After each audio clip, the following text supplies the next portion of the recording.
Today I want to deep dive a little bit about groups and how groups can interact one with each other. I'm just going to deal with options. I'm not going to deal with what's right or what's wrong. So the first thing that I want to emphasize is that we have always individuals in groups, in organization, a lot of individuals. Sometimes it depends on the size of the organization, obviously, but we do have individuals. And the tricky part is that there's something unique when you're grouping people together. So when you're doing that, there's something really unique. What happens when you're doing that is that this group of three people suddenly have certain capabilities, certain skill set, certain competencies that none of the individual has. And that's the main reason why we are grouping people together, because there is a huge effort of keeping all of those three members bound together into one team. They all also want to go out.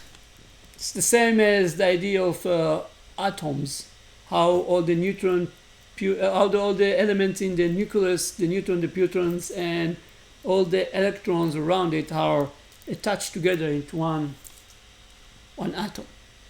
So obviously there are going to be groups. One of the things that you want to make sure that you're on top of is what is the optimal number of people in a group to get the majority of the competency, skill set, let's call them emergent properties that the group provide, comparing to the properties that each individual has. Because there is kind of balance. In some level, you will get a lot of competencies and skill set, emergent behaviors, group level, and in some you have more on the people side. So you have to think what you want to achieve. And by the way, for certain emergent properties, for certain skill sets, for certain competencies, you need few people, and for certain you need a lot of people. So you also need to know which type of competencies or skill set you want to create for the team. But anyway, you always need to be on top of it. What is the number of people that I have to have in a team? Is for this particular purpose 20 is the golden number? 5? 55? Probably no way. So it's not just a matter of how many people you can lead or you can manage. It's also what is the optimal number that you should have in order to bring the group to the optimal of the emergent properties that you would like the group to have. So that's the first thing that you have to keep in mind.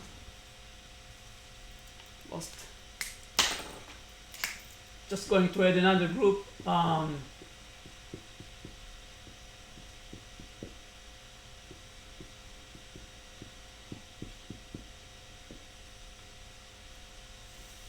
So here's the fourth group with 5 people. Now you have plenty of groups. Now you have to synchronize them. So there are 3 main ways how to bound groups together. And this is much more harder than bound people together into a group. Due to human psychology, when you group people together, they automatically jump into we against them. And those walls around the teams are very hard to break, very hard to synchronize, very hard to take those 3 moleculars that we create and combine them into a new organism, which is exactly what you want to do. So there are three main ways to do it. The first one and the most common one is a line which is hierarchical, and I'm not talking just about the structure of hierarchy, I'm talking about authority, control, all the stuff that rank, all the stuff that provide one group a way to synchronize or to tell other group what to do. This is the most common one, the hierarchical way. The other alternative, which is the other side of the equation, is actually dotted line. Here you just have synchronization in terms of communication between those two, but group A doesn't tell group B what to do.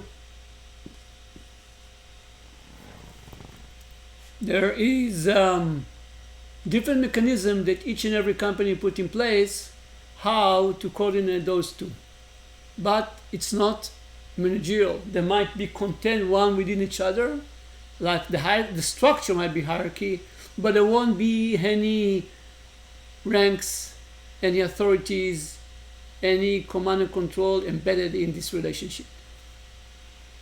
The third one is, and by the way, this type of relationship or way to bound two groups is based on a purpose. Very important.